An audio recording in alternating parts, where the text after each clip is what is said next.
Welcome to Twice 5 Miles Radio, fertile ground for conversations worth listening to and remembering. I'm your host, James Nave, always broadcasting first on WPVM LP Asheville 103.7, streaming online, WPVMFM.org, the voice of Asheville, heard all over the world and on other community radio stations like KCEI-FM, Cultural Energy Radio, out of Taos, New Mexico. I'd like to thank Walter Parks for our theme song, walterparks.com, if you're interested in listening to more of Walter's music.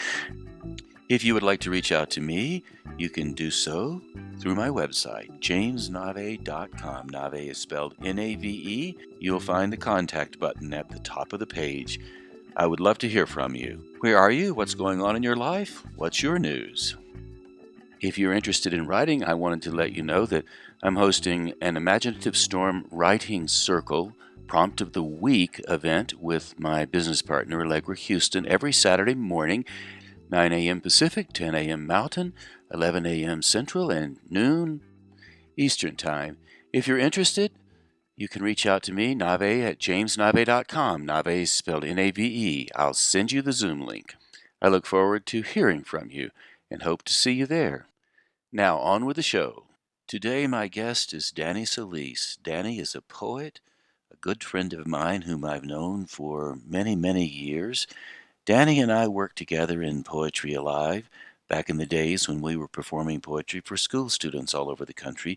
Plus, Danny Solis is a slam poetry champion, and he was on the 1995 Poetry Slam team from Asheville when Asheville won the National Poetry Slam Championships in 1995, and I was on the 1994 Poetry Slam team with Danny when we competed in Asheville. We didn't win that year, always a regret for me, and yet Danny went on next year to win the National Poetry Slam with his other team members from Asheville. So Danny is a big contributor still to the spoken word movement.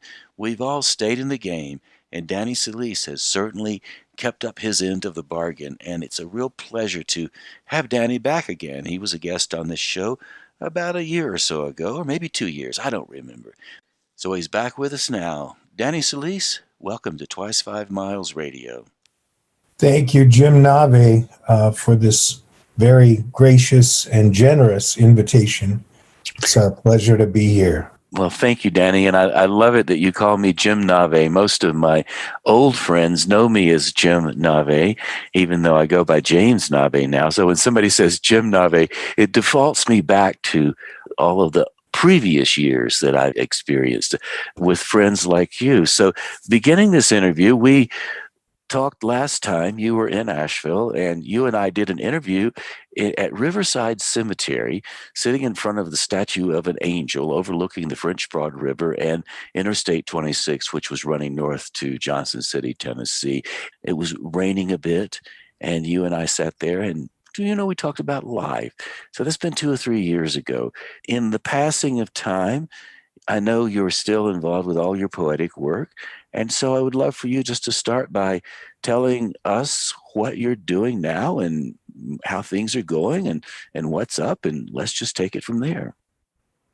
Well, thanks, Nave. And I have to say, I loved that interview, and I got some nice compliments on it from poets that listened to it. So that was a pleasure. And I remember that. That was a good day. The kind of work that I've been doing, working with kids at a program called Keystone in Minneapolis, and doing all that virtually, doing X amount of classes a week and listening to young people get excited about poetry, which never gets old, never, ever, ever gets old. The other crazy thing I've been doing besides that kind of work is I've been working on a novel like for the past year and some odd months in earnest. I'm closing in on 90,000 words. I recently hired somebody to draw one of the characters, illustrate the main character, whose name is Paloma Flores. A lot of brown people and women in this story.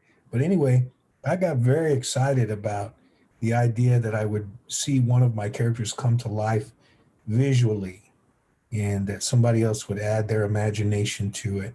I haven't seen the first sketch yet because I just sent her the information yesterday. the mighty Alana Ray Garcia, who was a high school student of mine back in the day, but I've stayed in touch with her and her wife on Facebook. Yesterday, before I sent stuff off, we send things off, whatever it is, a poem, a short story, an article, and we get nervous, right?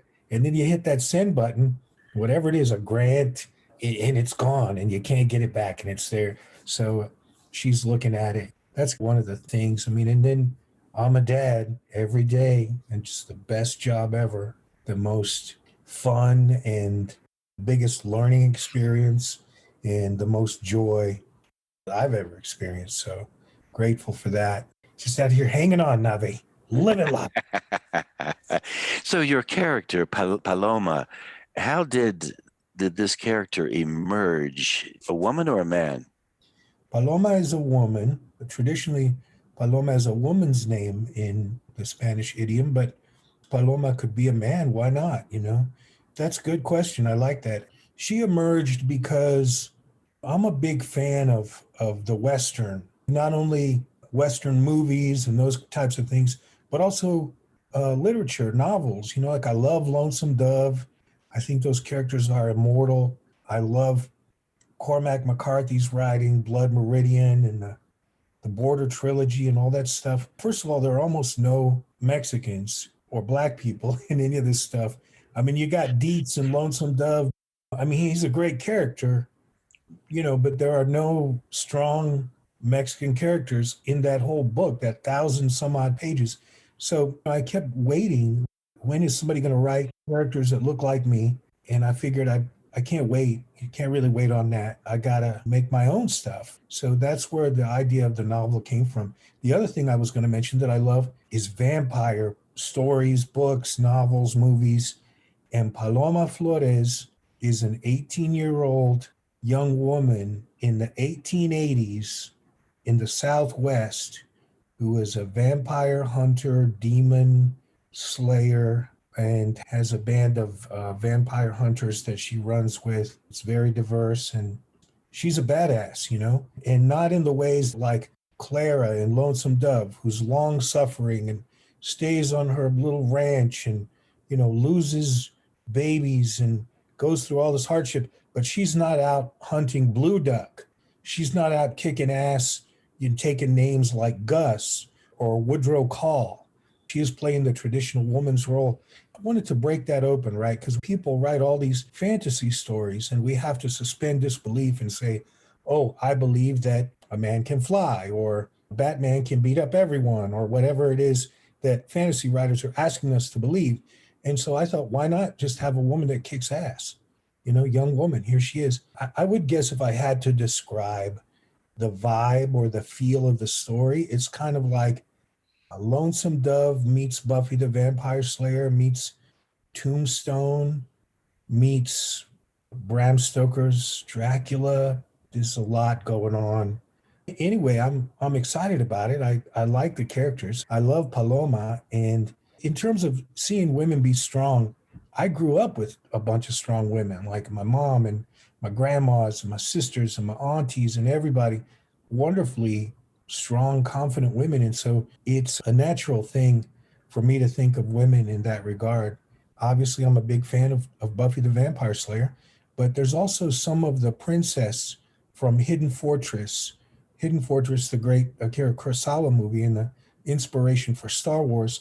And the princess in that movie was partially the inspiration for Princess Leia in the Star Wars saga. The anger that the princess in Hidden Fortress shows at times, like just the force of her will. Some of that is in there in Paloma's gestalt, if you will, in the melange of influences. And I think I got to give some love and shout out to my mom. You know, my mom had a wonderful, terrible temper.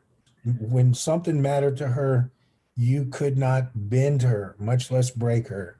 There's some of Georgia, that was my mom's name, or Goya, as everybody called her.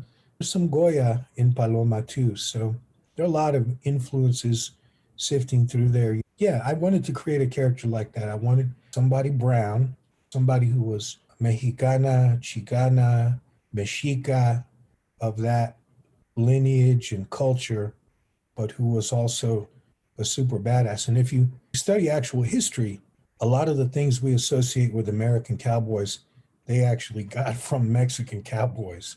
Even the word buckaroo comes from the word vaquero, vaquero, buckaroo, vaquero. I was thinking as you were talking about Paloma and her role as a mystical character in the Southwest, and then you mentioned Blood Meridian by Cormac McCarthy. And in Blood Meridian, which some people will say is considered the greatest piece of literature ever written in American letters, Yeah. I think it may well stand that test. The main character is, I think he's the judge, Yep. and the judge in Blood Meridian leads this gang of scalp hunters, and they're riding along the borderlands between what is now Mexico and America, although back in the day it was Mexico. And they're hunting scalps, and they get paid a certain amount of money for scalping native people. I don't know if they really cared who they scalped, but they certainly did go at it. And it was a very violent time, and it's certainly a violent book, Blood Meridian.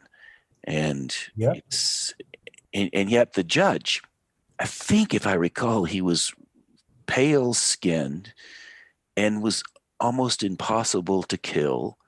And he would appear in odd places, like in the middle of the desert. He would be sitting on a rock at a distance for hours, and he could quote all the great literature. It's almost as if he had had an education that came through many centuries, a bit like a vampire who could never die, because in a sense the judge was a vampire, because they were taking. And then the protagonist, the lad that joins the group, does become transformed through violence into something else that's a little softer in the end. So there's a lot of precedent for having a character like Paloma wandering around the Southwest doing deeds to push back on the evil that also existed in that time, which was after the Civil War. And all of the characters and soldiers and people left over from that conflict went west without rules. Mm-hmm. And there they were, dealing with whatever confronted them day and night. I love that you described the judge as a vampire, and having read Blood Meridian at least twice, I won't lie and say I've read it a dozen times. It's hard to get through at times. I mean, that writing is so dense and beautiful. I never thought of him in that vein, but you're completely right. I almost got a chill when you were describing him sitting on a rock. I will tell you that there is a little allusion, ALL, not ILL, to Blood Meridian in the manuscript. I hesitate to call it a book, right? Because it's not a book until it's like bound and published. But Well, I love it. I love calling it a manuscript because you're acknowledging the effort one must put forth to eventually end up with a book on the desk. And the manuscript is an ever changing, fluid thing, not unlike one riding around the Southwest. yeah. Well, I will tell you, man, Paloma and her friends encounter some scalp hunters. And there's even a young boy in the group that they take with them, not to give too much away, but I mean, obviously it's Paloma's book. So the judge is not really there with them with these scalp hunters because it might be a different story. That's the judge's story. This is Paloma's story. But yeah, there's definitely an allusion to Blood Meridian. A friend, Whammo, who reads sometimes some of my daily stuff that I write, at one point is a big fan of Cormac McCarthy and Blood Meridian. At one point said, these passages, this 1,000 words today kind of reminded me of Cormac McCarthy. And I was like, no, don't do that. Don't ever compare me to him. Just don't do it. The weight is too great to lift, to bear. The working title for the manuscript is Flowers of the Desert. And I would be happy if Flowers of the Desert were kind of a wonderful, crunchy, cheesy pop culture confection.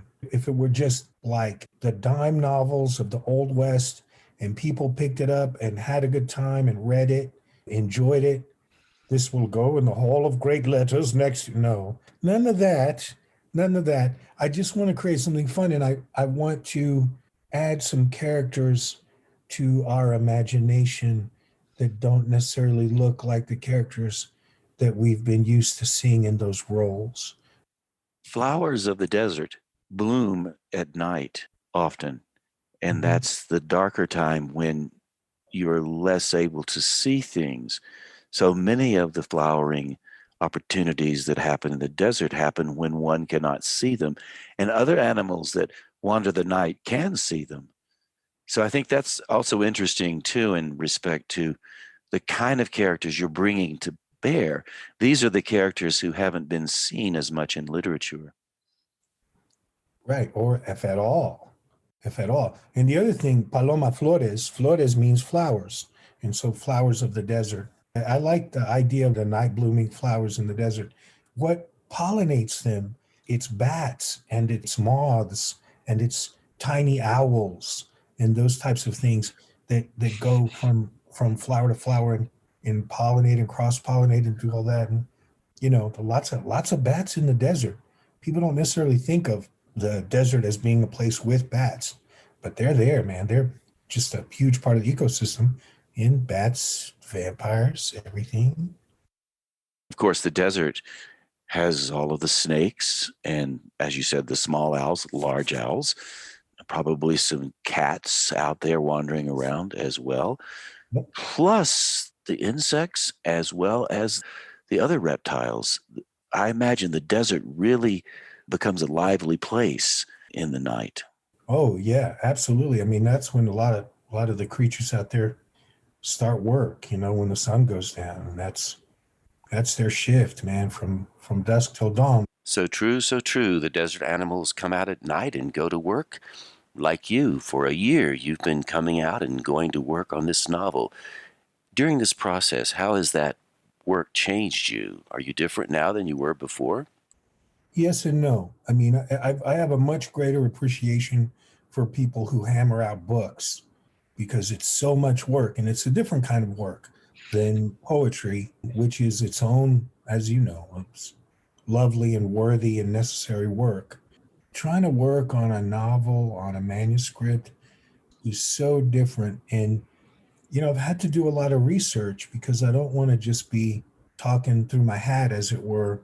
If I mention something, for instance, there's a Tuareg character that appears in the novel, and there are camels, right?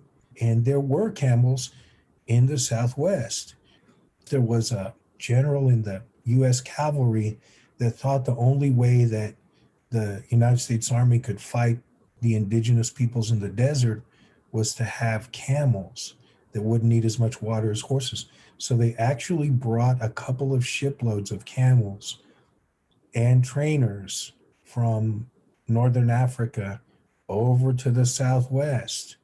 And it was a failed experiment, but the character in my story is a guy who just got turned loose. They gave him a couple of camels and a month's pay, and they were like, "See ya. We can't use you anymore." He was at home in the desert, and so he encounters some other characters in the manuscripts. Going down those kinds of rabbit holes to do that kind of research is one of the things that would never happen if I weren't working on this. Learning to respect all the work and the research that may go into, like, say a 300-word passage in a book, and you don't see it, right? If the book is good, if the writer's good, it seems effortless. They describe something and it's well constructed and it seems believable and it doesn't stand out. In other words, seamless, and you keep going. But now I've got a much different kind of appreciation. Sometimes when I'm reading something, I want to pull the curtain back and I wonder to myself, wow, I wonder where they got this detail or how they dug up this idea or whatever it is. I like that you mentioned how the characters kind of created themselves. To me, character creation is so fascinating, right? Like, I got to sit at the feet of Toni Morrison in Cambridge, Massachusetts one time. She was doing a series of workshops at MIT, and I literally snuck in. She did a lecture in a big hall, and there was a Q&A, and I got to ask a question. She answered it, and when she saw me walk into the room, she was like, "Oh, there's my inquisitive friend." And I was like, Toni Morrison just said something to me. And so anyway, I got to listen to her talk about the way that her characters arrived to her. That was like gold, man. That is currency, baby. Just listening to her. And again, not to ever have an inkling of putting myself anywhere near that mighty woman, but to just say, I try to learn from wherever I can. And those things come back. And talking about characters, even in poetry, we create characters at times. How that process takes place and the myriad ways that it takes place, to me, it's fascinating. Even if somebody tells me something that I personally will never be able to use, just to know that this is one of the ways people do stuff is wonderful to me. Well, it's interesting also to think about this idea of research in the days of Google, which is where we are now. There's so much information online. And for people out there thinking, I'd like to do some of this work, I encourage you to reach into the research opportunities.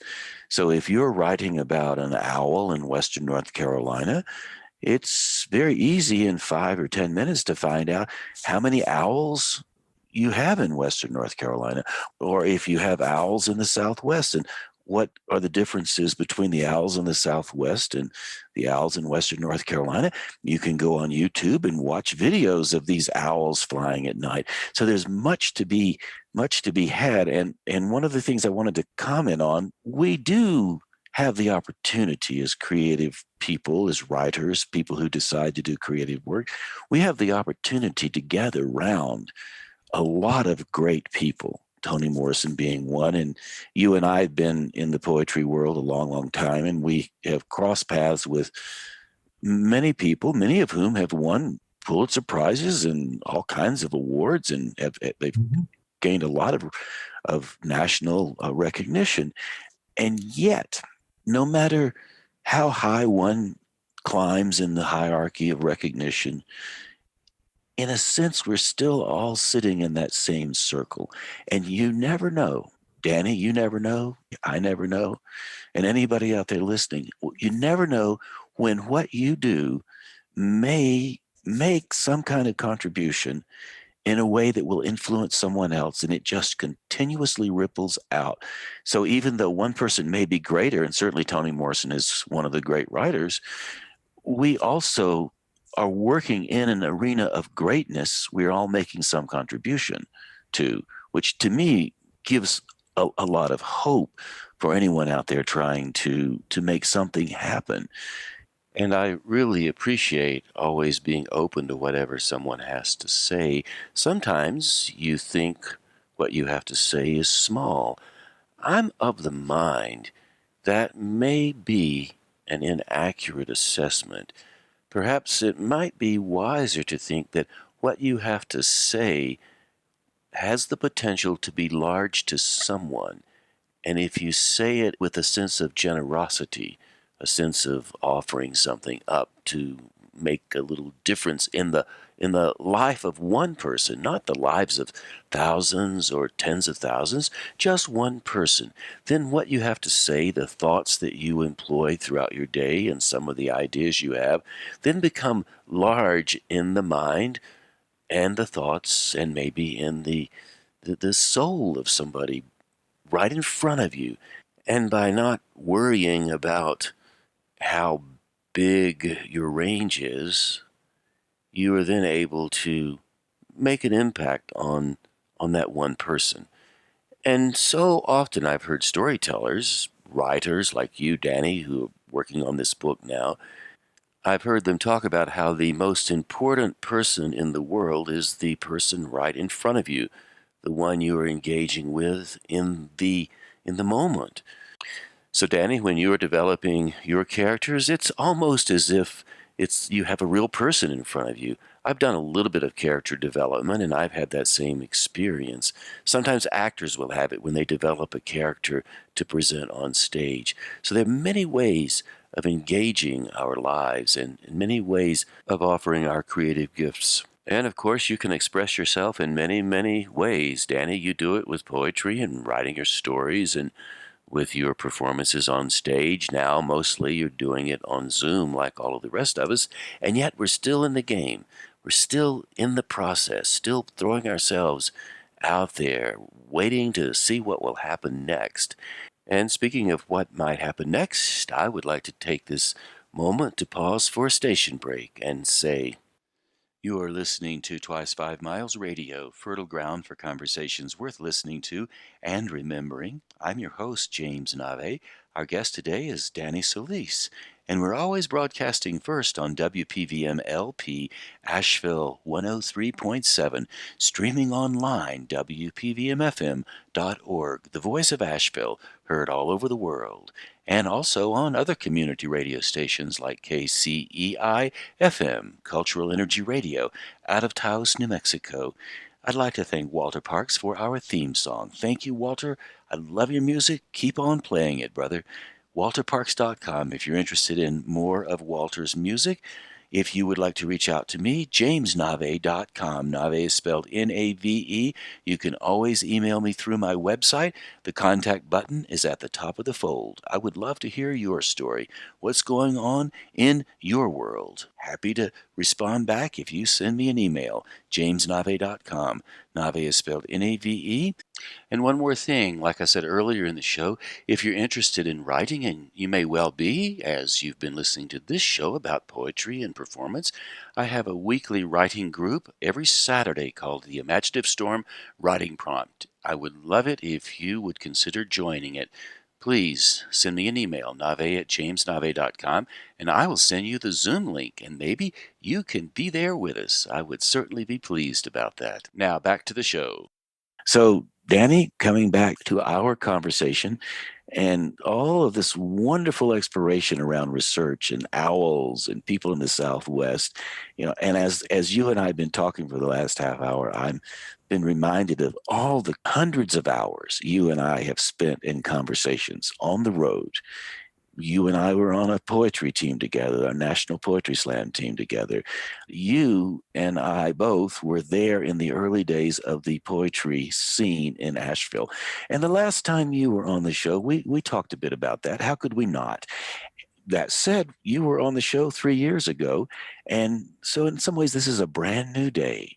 And I would love for the people in Asheville to hear your take on how Asheville influenced you as a writer and a poet, and what your involvement was there. A few stories to let people know that back in the 90s something was going on in Asheville, and to this day there's still lots and lots of amplification from the time that you and I were there at the Green Door in Asheville and the Poetry Slam and Poetry Alive and all of that. So I want you to reminisce with me, or just tell me a story so I can remember fondly what we were up to. Oh, Nave, there's so many stories that I could tell. Speaking of a rabbit hole, this is like a rabbit canyon we could explore, but there was so much going on when I first arrived in Asheville. It was to audition for Poetry Alive. Early 1992. I was living in Boston at the time, but I immediately felt a connection with Asheville, with the place, as it were. There were so many cool things happening. Poetry Alive was there. Alan Wolf was organizing a reading, beginning to dabble in Poetry Slam. I heard of a gentleman who was a stunt man and known as a red molded action figure. His interpretation of Poetry Slam was to do his poem and then fling himself up into the air and body slam himself onto the floor of the stage. And I did not know who this creature was, but I said, man, that's a guy I'd like to have a beer with. And eventually would have at least a few thousand beers with the mighty and beautiful Pat Storm, the inimitable Pat Storm. A couple of years later, in 1994, I would actually move to Asheville and become more of an integral part of that scene. And there were so many influences. And because in that particular area of the Southeast, the cities tend to be smaller, so people would travel from city to city and go back and forth, and it wasn't that big a deal. to drive an hour, a couple of hours to go to see a show, music or poetry or whatever it may be. I think that added this sort of wonderful extra sort of layer of foment of art in that city and in that area.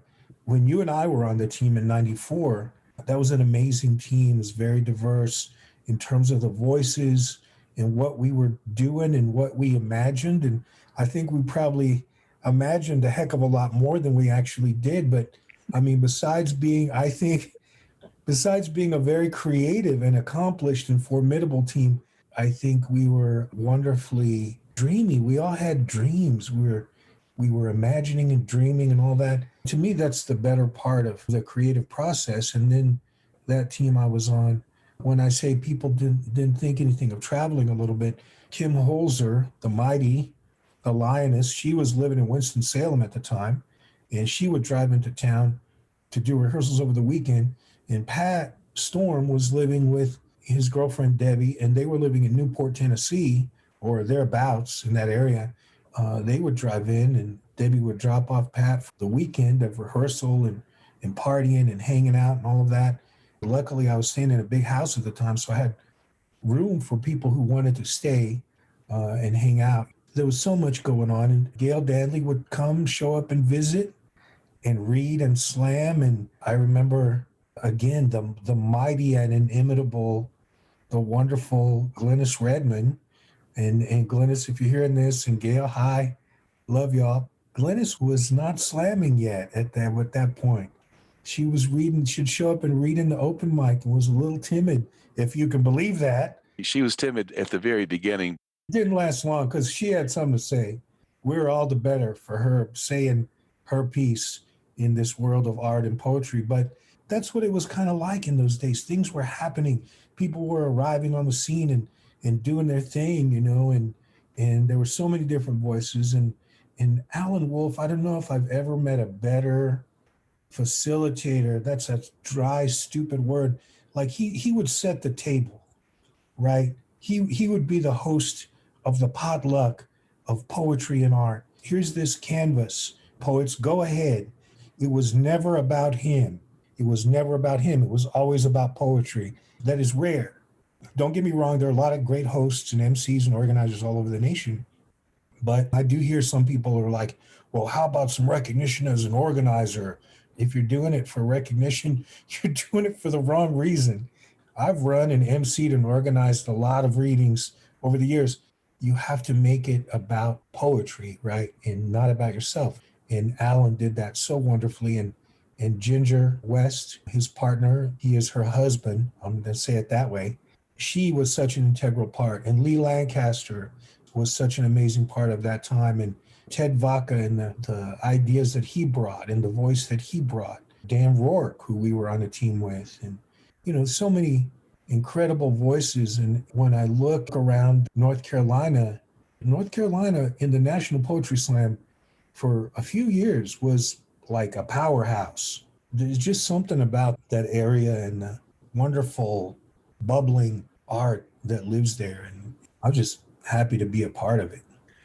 Well, I was happy to be a part of it too. And funny enough, this momentum that started in 1991, 92 with Alan, Ginger, Lee, and the rest of us there at the Green Door started at that spot in those early years, early 90s. It has continued on, and Asheville has ceased to be a force around the poetry slam, but that force moved down to Charlotte, and I think the Charlotte poetry scene and the poetry slam scene is still active and very much alive. And that can all be attributed to that work we did in those early years, because Alan Wolf was the first person to establish the Southern Fried Poetry Slam.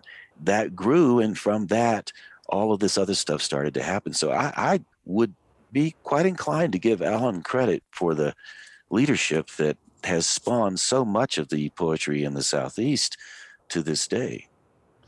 Yeah, Charlotte, what a mighty poetry slam scene, and what incredible teams they fielded. I don't know, they've won 25 national championships, and been to the finals like for 1,000 years, right? Something You like can't, that. Yeah, they can't have the start, record. you can't start the finals until Charlotte shows up, right? They show up last, right? Because they're the boss. And I think it's important to acknowledge Alan. And then I'm sure there are a bunch of people we ain't even mentioning, who maybe we don't even know, who took that work and built upon it, which is what you want, right?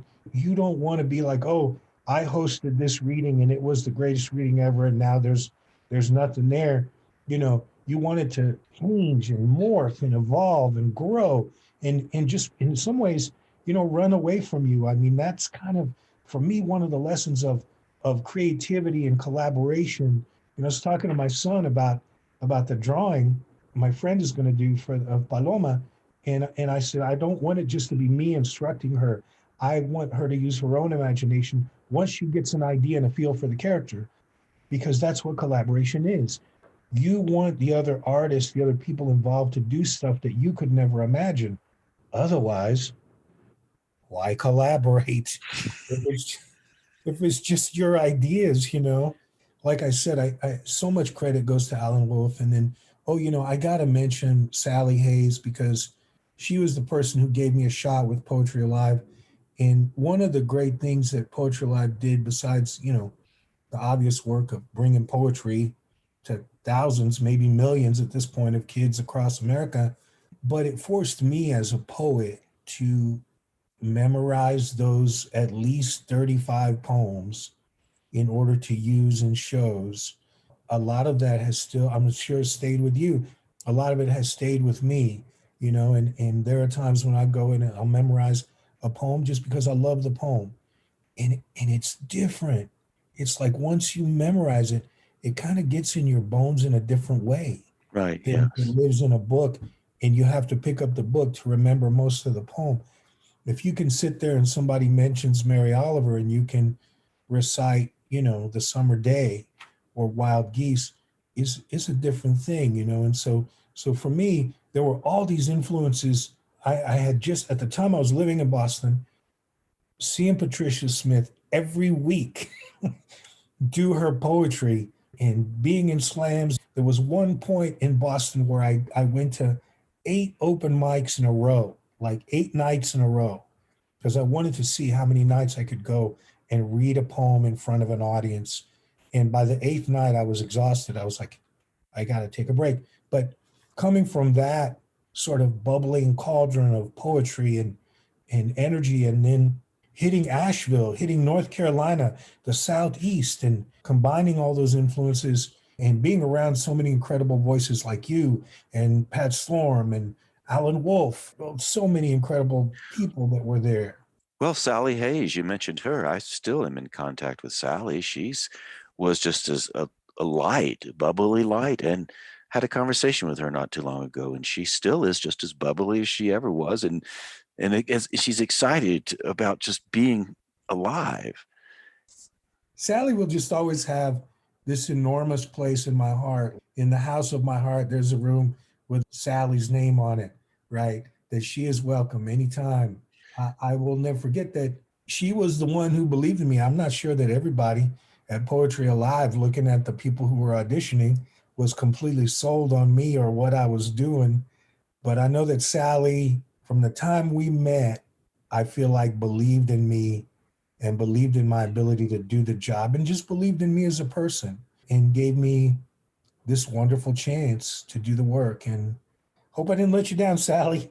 I'm still using things you taught me and gave me a chance to learn. So Well, that's interesting and exciting for me to think about the idea of how we all got together in Asheville and other places. I know that you started out in Boston with Patricia Smith, and there was Ray McNeese there, and many other people, Richard Cambridge and Lisa Biscotti, and other people like that. They were all in that arena. And then you moved to Asheville, and from Asheville, you went to Austin. And then from Austin, I believe you went out to Albuquerque. yep. And in that whole time frame, which spanned, I guess, God, it had to be 15 years maybe, you and I overlapped quite a bit. I remember you came to Taos and did lots of work with the Taos Poetry Circus. And one of the things that I remember, and I give you credit for this, so I'm going to historically check with you and see if it's actually true. I remember that when we were in Poetry Alive, we created these team pieces using poetry from the school textbook. And for those of you who are listening, Poetry Alive was a business that Bob Falls and I founded in 1984. And the idea was to memorize poems from the school textbook and perform them as theater for the school students. When we found people like Danny who could really deliver the goods on stage, we were thrilled to bring him on and have him memorize the 35 poems because we knew he could do the job with the students in the audience. When we were doing these shows, we started to break the poems up into little scripted poems. So with the voices, we go back and forth. And then I remember in 1994 when we were doing the Poetry Slam, we were in the Nationals, we were on the Asheville Poetry Slam team. You and I, Dan Rourke, Ted Vaca, and our coach Lee Lancaster started to create slam team pieces in different voices. And if my memory serves me, you went to Austin and did the same thing there, and you went to Albuquerque and did the same thing there. And so by the time you were through introducing the team piece to these major cities with these major poetry slam teams, that team piece became an institution amongst the poetry slam. So I would like to think that you were the one who disseminated that idea throughout the poetry slam, starting with those days early in Poetry Alive. I don't know if that's true or not. Do you take that credit? As long as people think it's a good thing, I take all the credit. No, I'm just kidding. I think the history of the group poem in slam is a little bit fraught, and I think it's interesting to think about it. I did indeed carry the idea of doing group poems or multiple voice pieces everywhere I went. It was part and parcel of what I did, and I love doing that work. And often there's contention, believe it or not, in the poetry slam about a variety of things. There was a time when people really scoffed at the idea of a group poem because they said the only purpose it served was to hide the weak poet on the team. And I said, that's not why I do it. I do it because I want to create a different way of expressing the poem. And there are people who said, oh, group poems are just about adding volume to the performance of a poem. And I said, it's not about amplifying the volume. It's about amplifying the soul, the intrinsic qualities of the poem itself. In other words, a good group poem allows the poem, the writing itself, to become more itself in a deeper and more complex and thorough way on stage than could be done with one voice. If I can't do that in the scripting of a poem, then I will not do it.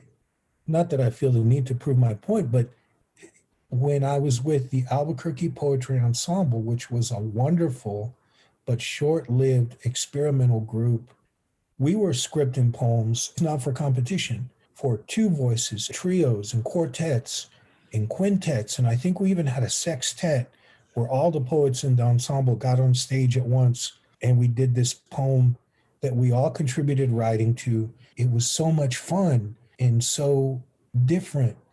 There were a lot of people that loved it. There were some people that were put off by it. And that's okay. When people first heard Charlie Parker, there were music critics that said, that's just a bunch of noise. And they didn't have the ears to understand what he was trying to do. I'm going to spare everybody the mechanics of the craft that guide me in the construction of a group poem or the creation of a group poem. It's very deliberate. It's not just, let's everybody say this line at once so it sounds really, really loud. It is to get to the soul of the poem, the essence of the poem, and amplify that essence. If I can't do that, then I don't want to do it. I got to give some credit, though. One of the group poems that super inspired me and showed me what a group poem could be, or excited me about the possibilities of the group poem, was a poem called "Bring Them Back" by the 1993 Boston Poetry Slam team. which included Lisa King and Michael Brown and Patricia Smith. Bring them back. It was Lisa's poem, and it was amazing, and that got me really, really, stoked about the idea of group poems. Poetry Alive had some contribution from the duets that it would bring to the stage performance of poems from the canon, classic poems, The Hollow Men as a duet on stage for high schoolers. What fun to sit there and watch high schoolers suddenly their eyes alight with the idea of poetry and what it could bring to them. But then the 94 team, man, we did some good group poems. There were several that we did. There was something that really I found dear about the Dan Rourke poem, Foul Ball, if you remember that one, that we did as a 4-voice poem. And that was just so much fun. And it was so different. Would a poem about somebody dreaming about catching a foul ball at a Major League Baseball game, would that be a poem that would be done today in a semifinal or a final of a National Poetry Slam? Or would people just go for the political throat and the trauma, as has become kind of the norm in a lot of ways, or just the over comedy, the setup and punchline, the slapstick? And these things have always been a part of poetry performance since way before the slam. Political poetry and comedic poetry, it's part of the craft for ages, from the Greeks.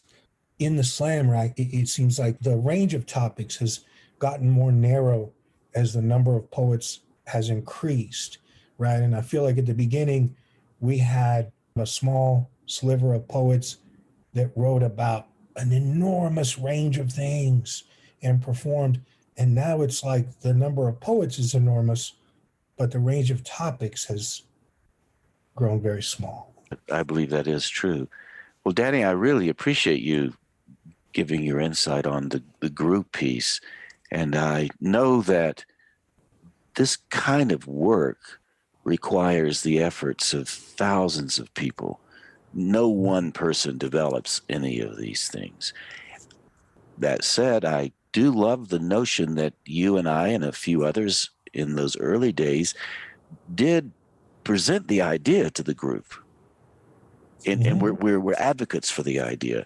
So that comes back again to all of us as a community advocating these ideas. One person will think of it, another person will revise it, and then they'll apply it, and on it goes, and becomes a very useful thing for many, many, many people. So it's a really wonderful thing. I wish I had more time. I could go on for another interview. Maybe we can just do this again, part 2, another time really soon. I'd like to invite you to give a few closing words before we say goodbye. Well, what I like to tell kids these days is that poetry belongs to them. And I'll tell everybody, listen, poetry belongs to you. It doesn't belong to me, and it doesn't belong to fancy doctors of poetry at this or that university. And I mean, it belongs to them too, but it's not the sole property of them, just like it doesn't belong to fancy, accomplished slam poets, or it belongs to all of us. And it's the biggest playground in the world. And it's for free. You don't need a special pass. You don't really need any special equipment. A piece of paper and a pencil will do, and your imagination. If somebody tells you, oh, that's not poetry, forget that stuffy business. There are a lot of very respected kinds of poetry that when they came out, the stuffed shirts at the time said, that's not poetry. Well, yes, it was. And yes, it is. And yes, it always will be. So I'm just really excited that there's some kid right now in East LA sitting at their desk in isolation, writing the poem that's gonna blow us all away and create a new genre, a new school, as it were, of poetry that we will then have the ability, like with the group poem, to take and disseminate and change and evolve and share at the big potluck of poetry. It takes everybody, write that poem, speak that poem. That's what it's about. Thank you, Danny Solis. I appreciate your friendship and your time, my friend. Thank you, Jim Nave. I thought about calling you James, but I've always called you Jim, so I'm going to stick to that if that's okay. You have a green light to call me Jim for the rest of our time on Earth, as far as I'm concerned. Well, I hope that it's long, buddy. I do too, man. I do too. And that, my friends, was the close of an ongoing conversation Danny Solis and I have been having for 20 years. I hope we can pick it back up again in another interview very soon. I would love for Danny to invite other poets on. We could do 3 or 4 poets at one time, going back and forth about the days of the Poetry Slam.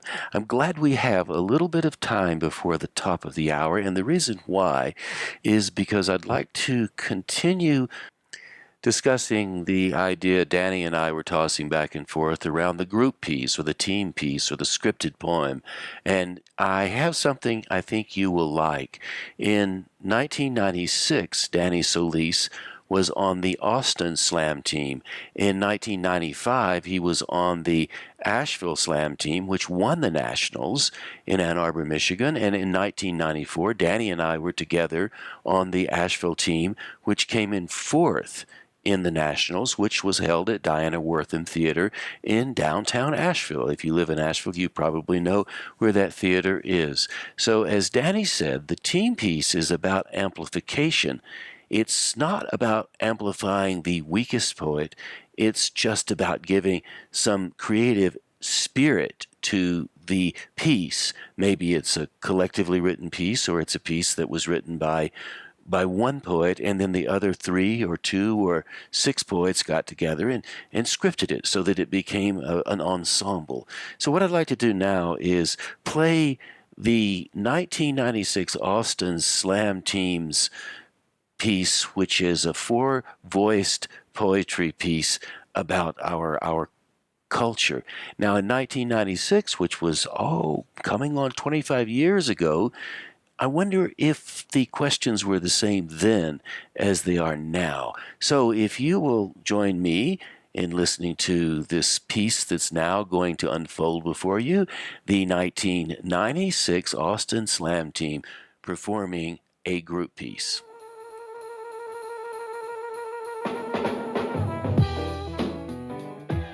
Interrupt your regularly scheduled program to bring you this refreshing, gunfire, fabulous, odor, new and improved, act of cowardice, minty fresh, bloodshed, a must for those who are dieting. You can't find a better set of the knives. death toll continues to rise. Now available on home video. Free with each box of massive environmental destruction. He scored! He could go all the way. He draws the foul. This game is over. Rounding out the top 5 movies for the week were Mighty Ducks 12 and Weekend at Bernie's 3. 3 helpings just aren't enough. Try family-sized Death count in Rwanda continues to rise as over 100 children a day perish from starvation and malnutrition-related diseases and suffering from the Lord Almighty Jehovah shall rain down a great fire upon those who will transgress against his precious flock. No Americans were killed in the disaster. Moving on to national news. Got milk? You're soaking in it. Sylvia, I'm not your uncle. I'm your father. But that means that my mother is... Your psychic friend. It tightens her abs while it rids you of affirmative action. No comment. No comment. No money down. No credit, no problem. No product on the market. Works harder to ensure 8 hours of hair-raising thrills. Watch it and you die 1,000 deaths in this terror-drenched, blood-curdling horror film. At 11. with our brand new Skycam, bringing you the latest miracle of modern technology. Now here's Sandra with sports. In football news today, a bunch of steroid-laden machoids pranced around in stupid-looking costumes, trying to prove what big men they are in a grandiose display of latent homosexual, male contact-oriented grunting. Beef. It's what's for dinner. And now for more football news, let's go to Steve. At the courthouse. Where we've had reporters working all day. According to police spokesman, the internal investigation concluded the shooting was accidental. The 17-year-old black male suspect is still in serious but stable condition. But you guess we not have to worry about that unpleasantness. All they'll see is the fabulous centerpiece you put together for your small but elegant dinner party. And tonight's winning lotto numbers are pi, Joe, null, Joe, infinity, woohoo, and 666. Joe, The real thing. the jury returned a verdict of A brand new car. good and good for you. Now let's go to Dick with the weather. Stay in your home. And order pay-per-view for the Poetry Wrestling Sudden Death Cage match of the century. He lost his belt to Robert Iron John Bly in the Super Slammo-Blammo 3, and he's not about to forget it. Robert Bly! All those crybabies in the midst movement, all that running around the woods, in your face, playing drums, crying about your dead daddy, and especially all that bad poetry you wrote in the 60s ain't gonna save you, baby. You're going down, down. If we get close and he smells, forget it. Hey, we're hanging at the MTV Beach House ready to... And let the angel with the flaming sword cut loose the bonds of sin. Let's check that contribution total for this evening, shall we? No Americans were killed in the disaster. Hallelujah! The new breakthrough AIDS treatment could cost each patient anywhere from $40,000 to $60,000 a year. And we will be saved. More fighting today in the West Bank. By the power of Jesus. This program is sponsored by Our almighty Lord who looks down upon us and says... We'll get back to warm and sunny weather by Friday. Just in time for the weekend. And in tomorrow's news... In an analysis of current global Trends trends, looking toward the Future, a team of experts have predicted. our civilization will soon be...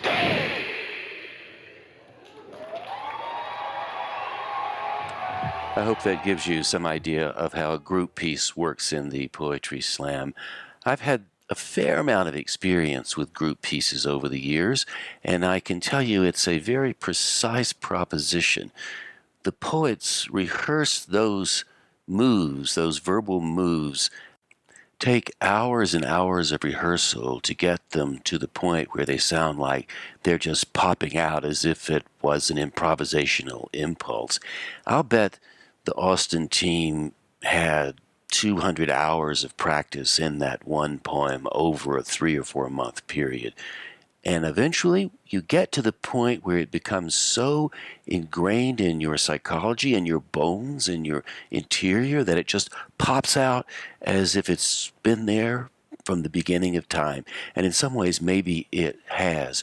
So if you would like to play around with the idea of making a group piece out of a little small poem, I encourage you to do that. It's a fairly easy proposition to do.